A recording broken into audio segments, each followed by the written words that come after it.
Bonjour à tous. Alors, en ce moment, l'événement qui est en train de mettre à l'épreuve le monde entier, c'est le challenge du cessez-le-feu de la guerre entre l'Iran et Israël, ou la réponse de l'Iran à l'attaque d'Israël, qui, enfin bref, ça doit être systématique, Israël. a le droit de se défendre en sachant que tout ce que fait Israël est pour se défendre. Comme ce qu'il fait à Gaza, il se défend. Alors, il y en a qui parlent du nouveau Holocauste, mais est-ce qu'on a le droit de comparer un événement singulier dans l'histoire à ce qui se passe à Gaza? Mais on peut quand même parler de génocide.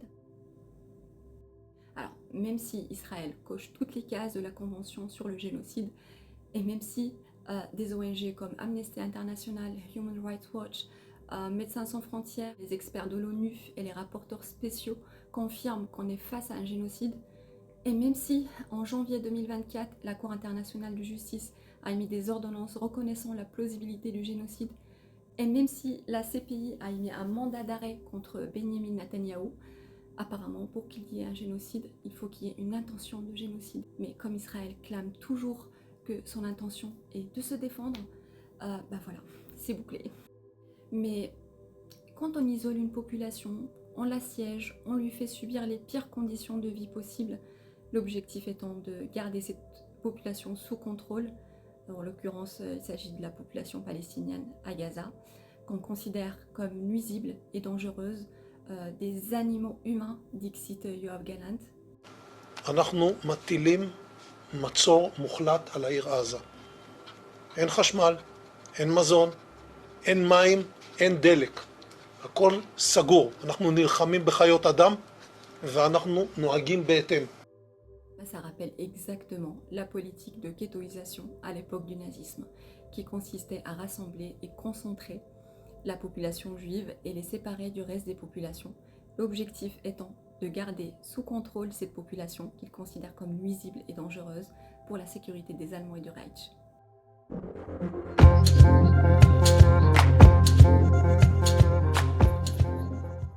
Si on parle par exemple du ghetto de Varsovie, installé en octobre 1940 par les nazis, on trouve beaucoup de similitudes avec ce qui se passe aujourd'hui à Gaza. Alors, quand on parle de la surpopulation, dans le ghetto de Varsovie, on avait 128 000 habitants au kilomètre carré. Et à Gaza, avant la guerre génocidaire, Gaza était considérée parmi les zones les plus surpeuplées au monde. Et après la destruction et la déportation de la population du nord de Gaza à Rafah, au sud, je vous laisse imaginer l'entassement dans les centres de réfugiés. Quand on parle de surpopulation, on parle d'épidémies, de maladies infectieuses. Le ghetto de Varsovie, les conditions de vie étaient déplorables, ce qui favorisait la propagation des maladies infectieuses. Et ce qui se passe à Gaza, c'est le même constat. Israël a anéanti massivement les infrastructures d'eau, d'assainissement, et les conditions d'hygiène sont déplorables dans les abris.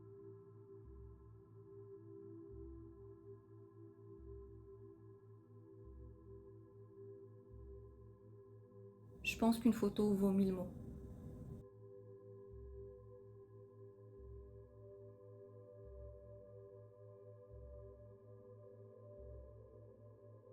Israël utilise la famine comme une arme contre une population impuissante. Rien que ça constitue un crime contre l'humanité.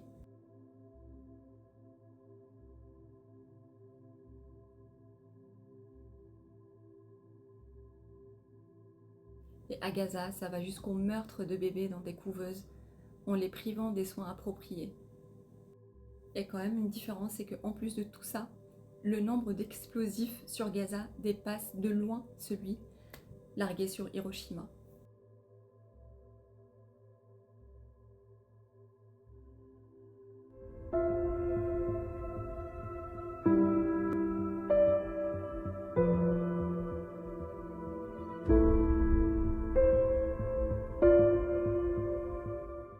Les mêmes conditions de vie, les mêmes crimes contre l'humanité sont commis par des gouvernements suprémacistes, racistes, avec une fibre génocidaire. À l'époque nazie, on avait le trio Hermann Göring, Heinrich Himmler et Joseph Goebbels, entourage de Hitler, ses hommes de confiance.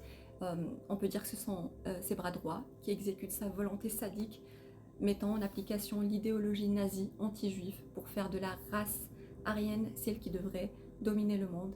Et aujourd'hui, on a la version 2.0 avec Smotrich, Ben Gvir et Gantz, qui incarnent les valeurs extrémistes et les aspirations expansionnistes d'une partie, malheureusement non négligeable de la société israélienne. On ne va pas dire exactement que ce sont les bras droits de Netanyahou, mais on est ici dans un cas de figure un petit peu différent. On va dire que ce sont plus des copains de jeu qui jouent à Hunger Games. Tant que le génocide continue, tout va bien. Mais une fois on est à l'approche d'un cessez-le-feu ou des négociations de cessez-le-feu, Ben Gvir et Smotrich surtout met de la pression sur le pauvre Bibi. Et comme il sait que s'il perd ces deux-là, son gouvernement s'effondre et direction prison. Et donc la guerre must go on. Pardon, le génocide qui profite à tous, sauf aux Palestiniens et aux otages. J'aimerais rappeler juste que Ben Gvir a démissionné le 19 janvier 2025 suite à l'accord du cessez-le-feu et il a réintégré le gouvernement quand Israël a rompu ce cessez-le-feu. Allez, un petit aperçu sur les déclarations publiques de ces deux-là. Je rappelle quand même que ces deux-là sont des ministres d'un gouvernement qui est considéré comme la seule démocratie au Moyen-Orient. Alors Ben Gvir, le 30 mai 2025, après que le Hamas a de nouveau rejeté la proposition d'accord, il n'y a plus d'excuses. La confusion, les tergiversations et la faiblesse doivent cesser. Nous avons déjà manqué trop d'opportunités, il est temps d'y aller avec toute la force nécessaire, sans ciller, pour détruire et tuer le Hamas jusqu'au dernier dans la bande de Gaza. Alors, plus de 2% de la population est décimée, des familles entières n'existent plus. Si on extrapole sur la population française par exemple, on est à plus de 1 million de morts. Ça ne semble pas suffire à ce vampire. Le 19 mai 2025, c'est très récent ça, concernant l'aide humanitaire à Gaza, après 3 mois de blocus total, il a déclaré une grave erreur qui alimenterait le Hamas et lui donnerait de l'oxygène pendant que nos otages languissent dans les tunnels. Ça confirme l'utilisation de la famine comme arme de guerre.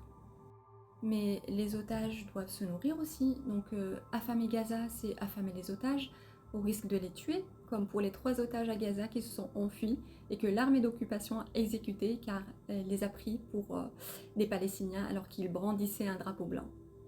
Passons maintenant aux déclarations de Smotrich en début mai 2025, ça c'est très récent. Si je rassemble toutes les déclarations, on ne va pas en finir, je vous laisse vous documenter et vous informer. Donc en début 2025, il a dit « Gaza sera totalement détruite et la population concentrée dans une zone humanitaire au sud, d'où elle partira en grand nombre vers des pays tiers. » Ça sonne comme du nettoyage ethnique, je pense que c'est le mot le plus approprié, non ?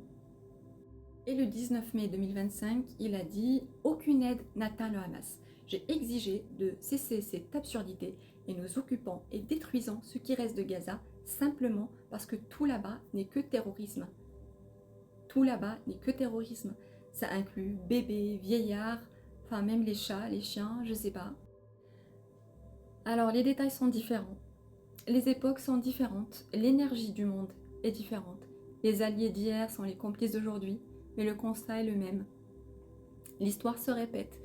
Une idéologie suprémaciste, fasciste et raciste qui est en train d'exterminer une population en pratiquant un nettoyage ethnique sous les yeux du monde entier.